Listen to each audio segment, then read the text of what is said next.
Good afternoon, everyone. Thank you for joining today's exciting webinar. We're going to talk about growth strategies to finish strong. This is my favorite time of the year. It is a prime time of the year, I like to call it.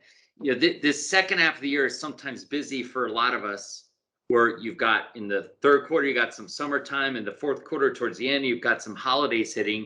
It's almost like there's 3 months of action packed in, or 6 months of action rather, packed into a 3-month period. So we're kind of in that. It's this prime time zone where things are cranking. So let's capitalize on it. A lot of you are talking to your clients. There's prospect activity. A lot of things are booming. So let's go. Let's ride this wave. Let's finish stronger than ever towards the end of the year. I'm really excited about this and where we're at. I know a lot of you. I work with a lot of you. For those of you that I don't know, that are guests, welcome, whether you're listening to the recording or you're on live. I've been doing this for a long time. I've been an advisor like you since the late 90s. I'm really passionate about helping advisors grow at massive levels they never thought possible on their own. I love doing it, and it's a great great thing to do for all these years. Really, it's been about 18 years I've been really focused on working with advisors and helping them grow. So looking forward to helping you. A lot of stuff I'm going to talk about, I did not make up. It is best practices from the many practices that I get to work with across the country. So we'll package in a lot of these things to a concise format today. So we're going to fly. I'm going to throw out lots of ideas for you. Listen, in webinars like this or conferences you go to, if you get one nugget of information that's valuable to you, that helps you grow, it is worth it. So we're going to take about 30 minutes here. I'm going to go through the highlights, be seeking what's that one piece of information that I can take back to my practice and implement and be successful and take one step towards the next levels of growth. You know, a big part of growing is the need to change. Look, for a lot of you, the things that you've done up to this point got you here, and there might be different things you need to do to get you to the next point. And a lot of big part of change that occurs up here, it occurs between our ears. So as we go, if you recognize that, gosh, I've got a mindset that's just holding me back, I have a self-limiting belief, these are really the things that we need to work on, how we think, what's going on up here. Because what's going on in our head really influences your behaviors. And your behaviors are really important to evolve and to change over time to get higher level results. A lot of you will hit glass ceilings in what you do in different stages, whether it's what you can produce as an individual, what your team can produce, what you can do with organic growth, and when this more quantum level mergers and acquisitions comes into play. It's all going to require thinking differently, doing some things differently to go to the next level. So listen, as we go through this, just be aware of anything in your head that's holding you back. You realize that, oh my gosh, I've got a self-limiting belief around this. I might need to work on it. Would love to hear about these. Let me know as we go. As we go, feel free to type in the chat box. I'll keep an eye on it and answer any questions that might pop up. Benefits of being on live. Again, I know most of you listen to the recordings, but fire away any questions on these topics. Anything around growth that's going to help you grow at the next level. Anyone on here grow at the next level. So again, it's prime time. This is it. It's gas pedal time here to the end of the year. Let's really make the most out of it. I've organized the most important growth categories that I see working in practices. And it all starts with doing more with what you got. There's always more we can do with existing clients, and we'll talk about that. Attracting new clients, better clients. Some of you think of that as organic growth, massive opportunity, one of the most profitable things that you can do in your business. Mergers and acquisitions are becoming very popular. Look, most of the advisors in the industry are over the age of 60. Many of them will be getting out of the business in the next 10 years.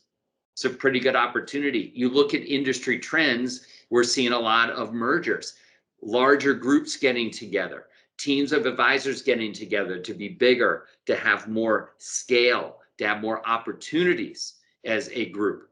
It's a very, very exciting time in our industry. And of course, the way you operate, the smoothness of your engine, the efficiencies for you as individuals, for everyone on your team doing things in less time and less steps. It's a critical part of helping you move faster. So 4 key areas of growth we're going to talk about here. Now, one of the biggest things when it comes to doing more for existing clients is your pricing. And think about what we've experienced, what's going on here. You know, during this whole pandemic period, the last year and a half, it's been a wild time for, you know, not only our country, but the world. It's been interesting to see the trends and what's going on with pricing in our industry. And look, pricing has not slowed down in our industry. If you look at what full service financial planner, money managers are charging, they haven't really gone down. What's happened in our industry is different low-cost providers have entered the space, and they have been the ones that have drugged down the average pricing here. But you look at the best of the best, they really haven't changed their pricing. It's kind of the difference in like a Motel 6 versus the Ritz-Carlton. The Motel 6 builds some additional Motel 6s and they lower their prices. That's fine. Ritz-Carlton has not reacted and changed their price because something that's not even comparable is come on the scene and is building a lot of scale and volume. Look, these low-cost providers, Vanguardians of the Galaxy, you know, Fidelity, Schwab, look, they're doing big business. That's been the trend where America has been going. The last, you know, from like a year ago to about 7 years ago, they were crushing it. And most of America was going there because a lot of advisors weren't doing a lot for their clients. And people thought, well, why am I paying somebody to do nothing? I'm going to go there. The perception was I can get the same thing for cheaper. But what a lot of people are finding that it's not the same thing.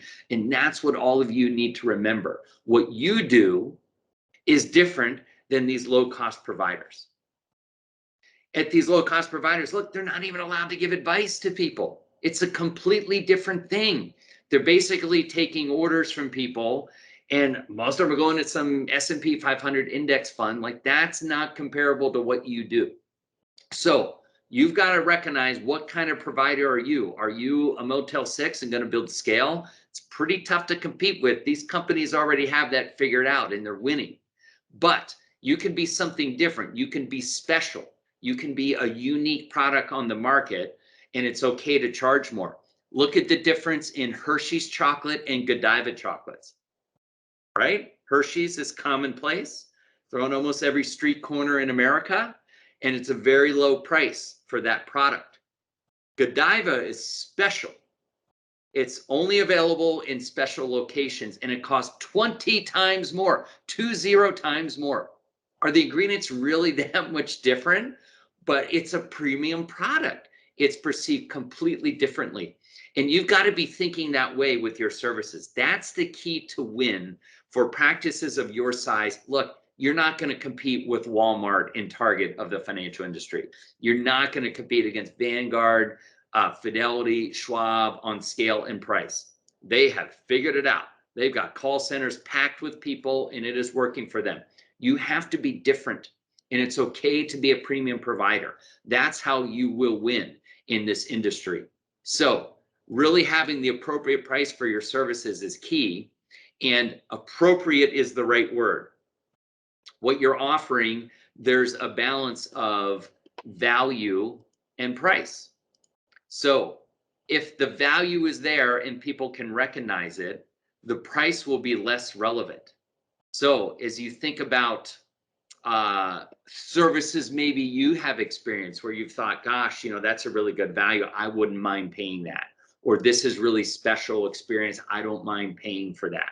Because you've evaluated that the price and value is the right balance. You probably also had experiences where you say, gosh, that price is crazy and that I don't perceive that to be worth it or to be valuable enough, so you don't engage in it. So your clients, I mean, they're consumers, they go through the same things. And so you've got to be really good at positioning your value. I think this is one of the most critical skills for a top financial advisor, to be excellent at helping others understand your value. If they can interpret it clearly and they can perceive that, wow, this is so valuable that it's well worth the price, that's how we need to think and operate in our industry. And one of the biggest surges here in the last 18 months has been financial planning advice. America is hungry for this, and they are willing to pay for it. The growth in pricing with financial planning services has really surged. It's really doubled in the last couple of years, what a lot of studies show. The average price out there going on the streets is about $2,500. So really go back and look at your average pricing for your services. I mean, I think a lot of you, I know a lot of you, you are above average. And how come others can charge more for their services? And they've just gotten good at the value and price. They've helped others interpret the value of that level of advice, and people are paying for it. They're hungry for it. More and more advisors are offering it, and the price is going up very quickly. The price is going up much faster than it is for asset management services. So something to pay attention to, something to make sure that you're on this train. I always say, let the trends be your friends. And this is a great one to really ride here. So people want advice. If you can help people interpret the value of this advice, this is a huge opportunity for all of you. Now, I'm not saying go and charge more for what you already do. I think that some of you could do that and get away with it. Think about adding some kind of value to associate with the price. You never want people to pay more for the same. You know, if you went to the gas pump and suddenly, gas costs $10 a gallon, you would say, oh my gosh, this stinks. It's like triple. That's no fun. So you don't want to do that to people, but maybe there's a special gas that makes your car more valuable, lasts longer, and at the same time, it makes you healthier and better looking. Someone might choose the value of this special gas and be willing to pay more. So that's the way you need to think about this. How can you make sure higher price services feels better, is better to the client? I could go on about this for hours of how to do it. If you have questions about it, shoot me an email, put something out in the chat box there. I'd love to talk with you further about it. We don't have as much time today to dive into it. We're just scratching the surface of this, but there's many techniques I see advisors implementing, and they are working. So a lot of your pricing, there's opportunities with when it comes to your advice services or financial planning services. Big opportunity to engage more people here, adjust your pricing, upgrade people you already have. Same thing with your investment offerings. How are more people engaged with your, fee-oriented offerings? And are the fees appropriate? Do you need to offer some more value and get your fees where they should be? Huge, huge, huge opportunity. There's definitely some opportunities with retirement plans. It's a little bit complex. I would love to talk with each of you about it further. I'm seeing some people capture some assets, capture some revenue on assets they don't quite have yet. We could certainly talk about. Those of you that do insurance, oh my gosh, it's the same thing, value and price. People don't buy policies because they don't perceive the value. They think, oh gosh, this premium is really high. Why on earth would I do this? But you've got to help people understand that value and price. Huge opportunities at this point. I think the needs-based insurance, it's boring. There's always opportunities there. With your larger clients, there's more want-based opportunities for them. They might want to reduce the Secure Act tax bill that their kids will receive, having to pull everything out within 10 years, possibly at their peak earning years. This might be something that they could leverage an instrument like insurance to take advantage of. There is lots of want-based things that, when you get down to that value and price concept, that could create a ton of opportunity there. So, gosh, I could go on for hours on this stuff. I love it. There is tons of business waiting for you with your clients, and seek it, line up the opportunities. And as you talk with clients the rest of this year here, start to bring some of these up. Clients are hungry for these opportunities, so engage them with it. Even if worst case you plant seeds and it's something you capture in 2022, go for it. Massive growth waiting for you with your existing clients.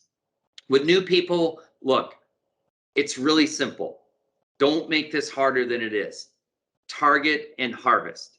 Be very laser focused on who it is that you are going to go after and who it is that you are going to help best.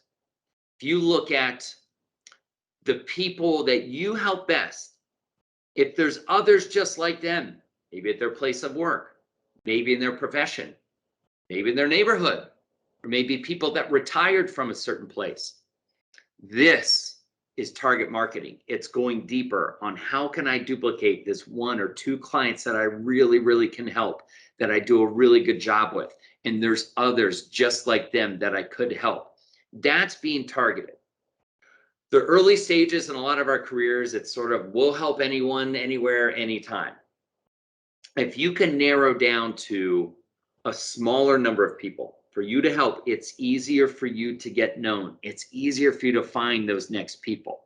Now, there's lots of techniques around this that I've been talking about in my weekly video subscription of best practice ideas.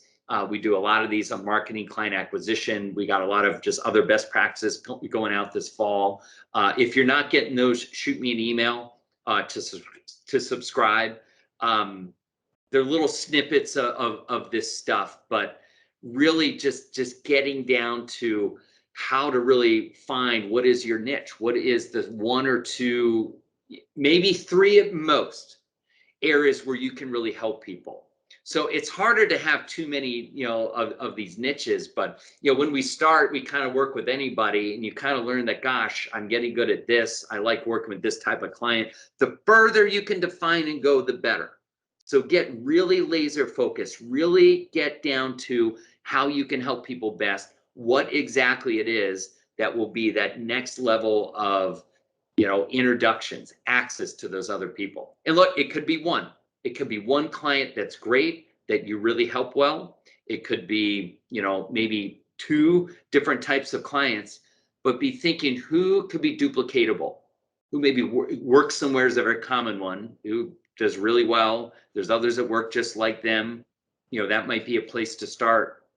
But look at where there's duplication, where there's access to others. That's really the secret to this. The advisors that pick up the most clients organically, that's what they figured out. They figured out, gosh, I'm going to, go fishing in this pond because the fish are really big and they bite and I can catch a bunch of them. And it's much easier than being in the vast ocean where it's really hard to locate the fish and it's really hard to find them. So the more you target, the smaller that pond will get, and the easier it is for you to be known, the easier it is for you to go fishing in those ponds. So get clear on who.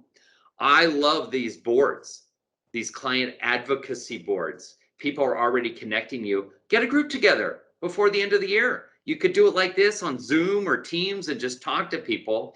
And all you got to do is ask them, hey, what could you be doing to make it easier to connect with other people just like them? You've identified that you're becoming an expert in X, whatever it is that they're about them. They're a specialist surgeon or they're an executive of XYZ company.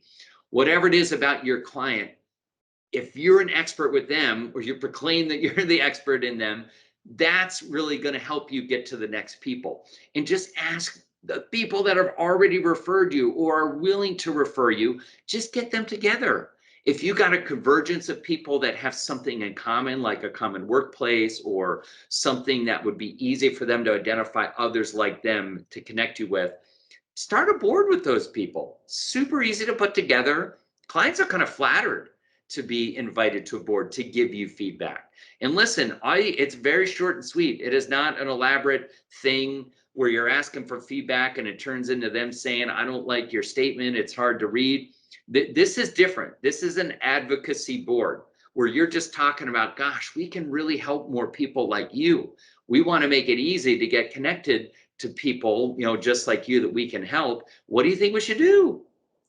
Those people will know best. They got connected to you. They'll know others like them and how they might be able to access. Who knows? They might give you the easiest layup in the world and say, gosh, well, we all get together here at this day at this time. Why don't you just show up? Or gosh, I could put together a Zoom with all my friends. They've been, asking about this stuff. Let's do it this week. This is the kind of thing you can easily learn and kind of promote access with board members. Very easy to launch, very easy to get going.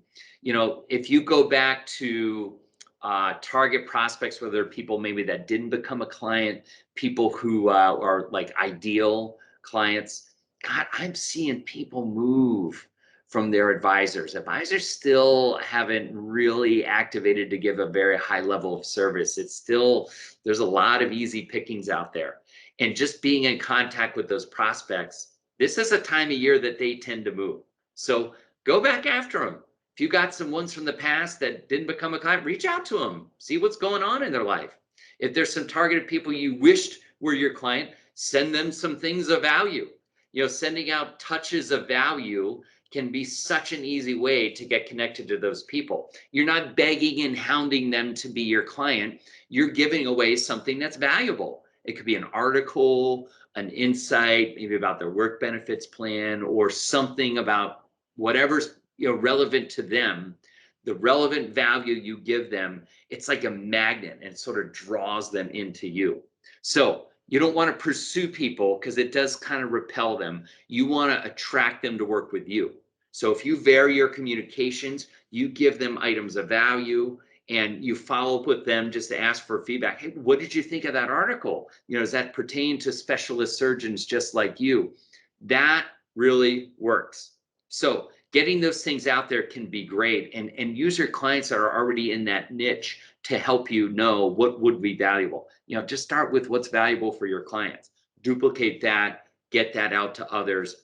Very, very easy process. But this plan here and having it in order, as far as what are those things you could give out, if you have some of those built and you could set something, even if it's just once a month for the rest of the year, it really attracts people. So have a solid outreach plan can help.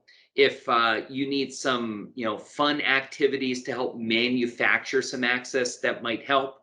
So depending on comfort levels, whether it's getting together outside with a small group, virtually, whatever your comfort level might be, this is where people on your board can be a great guide to say, you know what, we're comfortable getting together in small groups. So, hey, a small group of us, we do a happy hour once a week or once a month. You should just join us. These are the things that you need their guidance on. Or they might say, hey, if you did something fun over this, like we did last year, that might be, something that works for people. So listen to your advocates. Think about what would be valuable for them and just duplicate it. Keep it simple. Keep it targeted. The more you can be relevant to a small group, your target, your niche, the easier this will be to get to the next person. So build your value for those people, leverage, your client, your clients, people on your board, leverage them to help with all this stuff. If you ask them for help, they'll have a little bit of ownership in you having success with these things. So use it. It really, really is working, and it's a great time to do it. Again, it's prime time. People are moving. Take advantage of it and get cranking here. Mergers and acquisitions. Woo! I talk about these a lot, all day, every day. They're becoming very popular, and the frequency of them is surging. I think some of the tax law changes is possibly influencing people to make decisions. And look, there's a lot of people that have been through the ups and downs of last year who really kind of faced that, gosh, maybe my time is coming closer to an end. Maybe it's time for me to do something. Or it could be as simple as, hey, I at least want to know my end game. Even if someone is getting out in 10 years from now, they might want to start working on who their successor is going to be. So for those of you out there who really want to grow at an exponential level, this stuff works. So look, there's a merger aspect. I talked about advisors getting together and working together. That's a trend in our industry. There's also a trend of some advisors not being so happy at where they're at.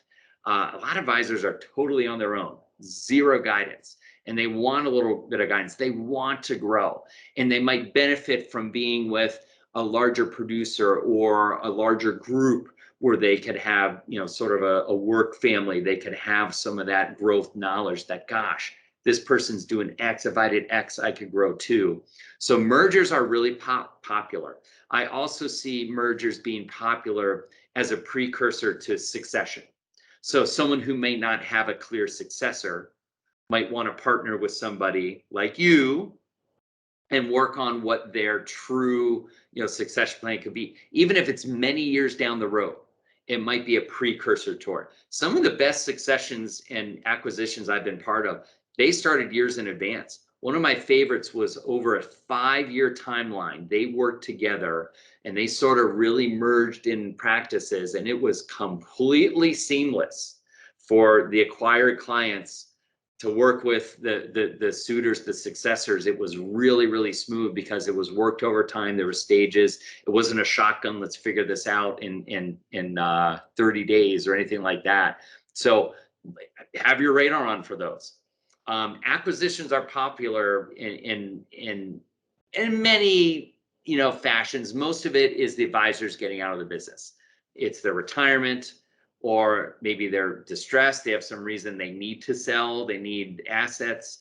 It could be someone's just kind of done and they don't have the passion for the industry anymore, and they just want to get out. But look, the biggest opportunity is going to be your older advisors. And I'm finding too, a lot aren't ready to jump off the cliff right away. Some might want to capture the equity in their book. They might want to invest it and pad their retirement, but they may not want to be totally done seeing their clients and playing office day to day. So this sell and stay strategy is becoming really popular, and it's working for a lot of you, where someone can sell their equity and you can basically hire them back to be an advisor on your team. They can still work with their clients. It gives you time to work on that succession, more time to get them introduced to the next advisor, more time for you to build up capacity on your team to take over those folks. Very, very popular. So look at these, look at these reasons to connect with others. They're really, really working out there. If you're going to play this game, you've got to be ready for the capacity. You've got to be thinking ahead. If you're going to bring in a whole bunch of new clients from someone that you're acquiring, you've got to have the advisor force to handle them. Advisors interacting with clients, the ones serving clients, that's usually the biggest capacity crunch in most practices. So be thinking ahead there. If you know that I've got acquisitions coming down the road, start getting your advisors in place. They might come from another firm. They might be an up-and-comer in your practice that you promote to become an advisor. You've got to think capacity in these. We'll do more webinars on acquisitions as we go. If you have some things you're working on, you have some imminent ones, let me know. I'm talking about this a lot. I love doing it. I've become really proficient because I've done all this stuff myself, but I'm helping with hundreds and hundreds of deals and see a lot of what's going on. And above all else, you know what? Efficiencies are so important.